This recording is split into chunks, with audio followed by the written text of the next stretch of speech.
Ok, donc next, présentation un petit peu des épreuves du CRPE. Donc, on a deux parties, donc on a les écrits et les oraux. Normalement, bon, là, je vais refaire des explications. Normalement, si vous êtes dedans, bah, vous saurez de quoi je parle. À la limite, cette vidéo, vous pouvez la zapper. Mais pour ceux qui se lancent vraiment dans le concours et qui n'y connaissent rien, je pense que ça peut être pas mal quand même. Et puis, il y a des éléments qui peuvent être intéressants quand même à noter.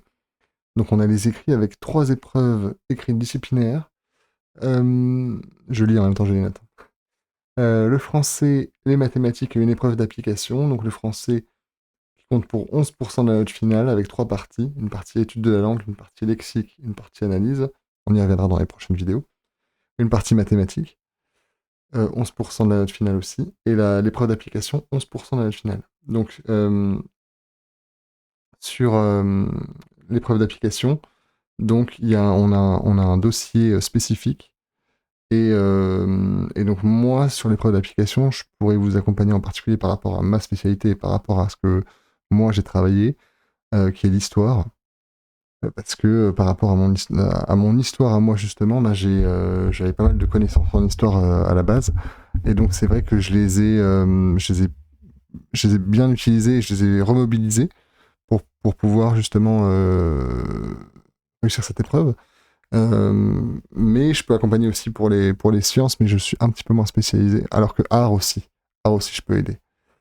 Voilà. Pour ce qui est des oraux, donc on a 2 épreuves orales. Une présentation de leçons en français et en mathématiques, qui compte pour 44% de la note. Donc en fait, c'est rien que cette épreuve, elle compte plus que toutes les épreuves écrites réunies. Donc elle est très importante. Et on a une épreuve d'entretien, donc qui elle compte pour 22%. Avec donc EPS et une partie entretien sur les motivations et sur la partie connaissance du système éducatif et du service public. Donc voilà, donc les oraux à E2 sont à 66% de la note et les écrits donc à peu près à 33%. Sachant qu'on peut prendre également une épreuve de langue en tant qu'option. Cette épreuve de langue, bon, en fait, il y en a plusieurs, mais ça dépend des académies. Bon, en l'occurrence, je l'ai prise. Hein. J'ai pris l'option anglais. Et moi, je conseille vraiment de la prendre parce que, en fait, ça retire pas de points.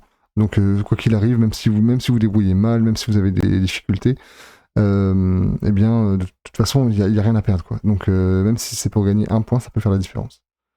Moi, pour le coup, j'ai eu 18,5, je crois. Ouais, c'est ça, 18,5. Je vérifie. Ouais, c'est ça. Donc j'ai eu 18,5 à l'épreuve d'anglais. Je l'avais bien préparé.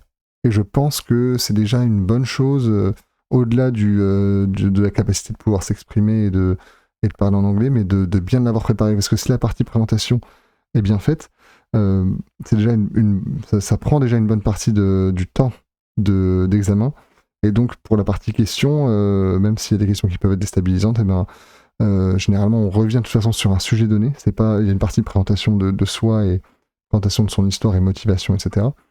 Mais après, il y a une partie aussi sur une leçon que vous mettez en place. Enfin, comment vous utilisez des éléments spécifiques à l'anglais dans une leçon d'anglais, etc.